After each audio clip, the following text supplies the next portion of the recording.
এখানে প্রিয় নবী সাল্লাল্লাহু আলাইহি ওয়াসাল্লাম এসে নামাজ পড়েন এবং এইখানে সেই যে আমরা দেখছি যে তুর্কিদের সময় মাইলস্টোন, সেই মাইলস্টোনটা এখানে রাখা আছে।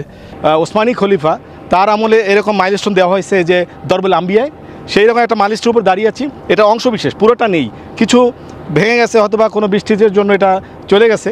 সেই আমরা যে সেকেন্ড ক্যাম্প, এখানে আমরা যেমন মক্কা মদিনায় আমরা যেমন সাফ করতে দাঁড়াই, এরকম একটা ক্যাম্পের জায়গা এখানে এসে প্রতি 38 থেকে 40 কিলোমিটার পর পরই ক্যাম্প হতো। এটা আমাদের সেকেন্ড পয়েন্ট, সেকেন্ড ক্যাম্প, সেখানে আছি।